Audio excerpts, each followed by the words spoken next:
ខ្ញុំឃើញបងប្អូនភាគច្រើនបំពងសាច់ជ្រូកបីចិនបានយកទៅញ៉ាំជាមួយទឹកត្រីអង្ករលីងឬមួយក៏ទឹកត្រីកោះកុងតែសម្រាប់ខ្ញុំថ្ងៃនេះគឺខ្ញុំបំពងសាច់ជ្រូកបីចិនបានយកទៅញ៉ាំជាមួយជ្រក់ត្រពាំងណាបងប្អូនចាបើនិយាយពីរសជាតិវិញគឺថាឆ្ងាញ់ប្លែកមាត់មែនទែនបងប្អូនអើយជាពិសេសយើងញ៉ាំទៅអត់មានអារម្មណ៍ថាតលឿនអីទេណាដោយសារតែត្រពាំងគឺកាត់ជាតិខ្លាញ់អីអស់ហើយបងប្អូនអើយសម្រាប់គ្រឿងផ្សំរបស់យើងគឺខ្ញុំមានសាច់ជ្រូកបីចិនគឺចំនួន6ខាំបងប្អូនគឺទិញបានសាច់ក្រាស់ល្អមែនទែនអត់សូវមានខ្លាញ់ទេណាចាហើយមុនដំបូងនេះគឺយើងចាប់ផ្ដើមធ្វើការស្ងោរសាច់ជ្រូកបីចិនជាមុនសិនហើយយើងស្ងោរនេះគឺខ្ញុំចំណាយពេលរៀងយូរបន្តិចដែរបងប្អូនគឺ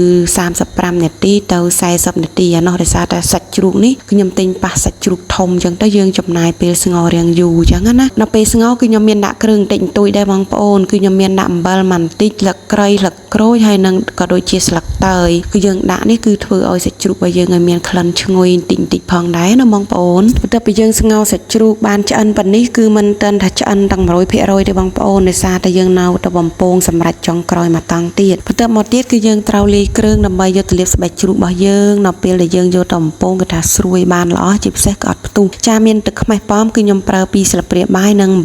ំបិលម៉ត់បងប្អូនជិតកន្លះស្លាបព្រាបាយហើយបន្ទាប់មកគឺយើងរោសមក៏បានដែកអីមុតស្រួយមុំតែយើងចាក់ស្បែកជ្រូករបស់យើងឲ្យមុតឲ្យសោះណាបងប្អូនចាឈើគេដុតប្រហិតអីក៏បានដែរចាគឺយើងចាក់ឲ្យសោះបែបនេះដូចខ្ញុំចាក់នេះមករួចហើយចាំយើងយកគ្រឿងដែលយើងបានលាយមិញណាបងប្អូនយកមកលាបធ្វើម៉េចឲ្យពេញផ្ទៃស្បែកជ្រូកនេះមកណាចាគឺលាបដូចខ្ញុំចេះបងប្អូនគឺថាយើងលាបស្បែកចុះស្បែកឡើងជូតចុះជូតឡើងរួចហើយខ្ញុំយកក្បាត់បានគឺឆូតផ្នែកស្បែកបងប្អូនគឺឆូតឲ្យរាងច្រៅបន្តិចដែរគឺឆូតមកក្បាត់បែបនេះមកនៅពេលដែលយើងយកទៅបំពងគឺធ្វើឲ្យឆ្អិនដល់សាច់ខាងក្នុងផងដែរណាបងប្អូនចាហើយបន្ទាប់មកទៀតនេះគឺខ្ញុំយកទ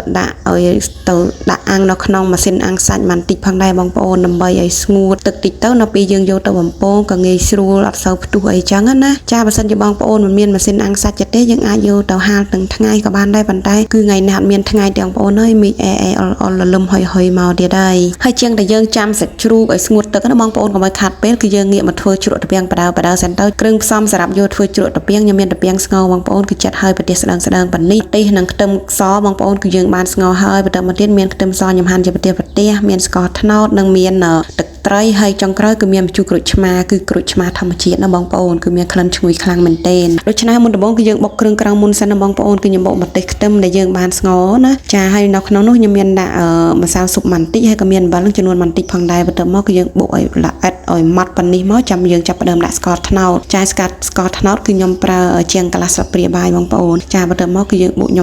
ំប៉ុណ្នេះមកចាគឺតែប៉ុណ្ណេះយើងអាចរោចាន់ដែកឲ្យមួយមកបងប្អូនដើម្បីលាយគ្រឿងយើងសម្រាប់ណាចាបន្ទាប់មកទៀតគឺខ្ញុំចាប់ផ្ដើមដាក់លាយគ្រឿងឲ្យបងប្អូនគឺខ្ញុំប្រើទឹកត្រីចំនួន2ស្លាបព្រាបាយនិងទឹកធម្មតាបងប្អូនចំនួន2ស្លាបព្រាបាយដូចគ្នាយើងធ្វើបែបនេះគឺធ្វើឲ្យទឹកត្រីសម្រាប់យកទៅលាយជ្រក់ត្រពាំងរបស់យើងគឺអត់សូវប្រៃទេបងប្អូនហើយម្យ៉ាងទៀតគឺថែមជួយឲ្យមានទឹកបន្តិចផងដែរចាហើយចុងក្រោយគឺខ្ញុំមានច្បាច់ម្ជូរក្រូចឆ្មាបងប្អូនចំនួន2ចំណិតក្រូចឆ្មានេះគឺថាទឹកឡើងច្រោកល្អមែនទែនបងប្អូនហើយសម្រាប់បើនិយាយពីក្លិនវិញគឺថាក្លិនឈ្ងុយខ្លាំងតែម្ដងចាហើយបន្ទាប់មកទៀតគឺខ្ញុំចាក់ខ្ទឹមសដែលយើងហាន់ជាផ្ទះស្ដើងនឹងចូលតែម្ដងហើយយើងក៏ចាប់ដើមធ្វើការកូរវឹកតិចទៅដើម្បីឲ្យទឹកត្រីកោះកុងរបស់យើងណាបងប្អូនគឺចូលជាតិជាមួយគ្នាបានល្អចុងក្រោយចាំយើងចាក់ត្រពាំងដែលយើងបានស្ងោរនឹងចូលព្រក់ឲ្យត្រពាំងនេះគឺខ្ញុំហាន់ស្ដើងទូចល្អិតប៉ុណ្នេះបងប្អូននៅក្នុងពេលយើងយកទៅច្បល់ជាមួយគ្រឿងក្រៅគឺថាឆាប់ចូលជាតិគ្នាបានល្អមែនទែនបងប្អូនចាហើយសម្រាប់ការ voice over ថ្ងៃនេះបងប្អូនហើយគឺថាមានអ្នកជួយបន្ទោសំឡេងយ៉ាងច្បាស់កឡែតតែម្ដងចាសម្រាប់រសជាតិជ្រក់ត្រពាំងគឺយើងត្រូវយករសជាតិឲ្យដិត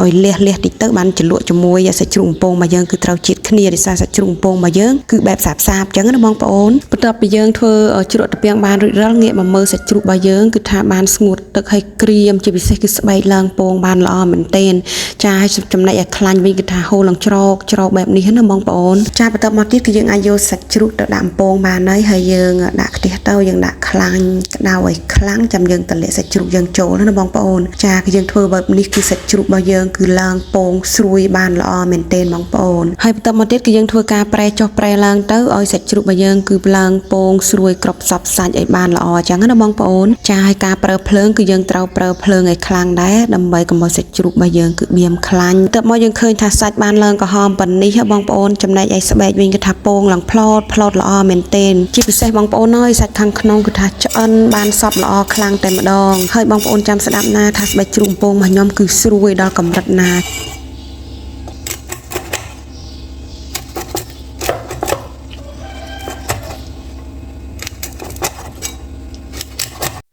បងប្អូនហើយស្រួយអីក៏ស្រួយយ៉ាងនេះគឺថាស្រួយឆ្ងាញ់ខ្លាំងតែម្ដងជាពិសេសយើងបានយកមកញ៉ាំជាមួយជ្រក់ត្រពាំងដែលធ្វើរសជាតិបែបជូរហឹរប្រៃផ្អែមបែបលះបែបនេះបងប្អូនអើយជ្រលក់ទៅគឺថាចាប់ជាតិគ្នាឆ្ងាញ់ខ្លាំងមែនទែនជាពិសេសគឺរសជាតិឆ្ងាញ់ប្លែកតែម្ដងញ៉ាំទៅអត់មានអារម្មណ៍ថាតលឿនអីទេណាបងប្អូន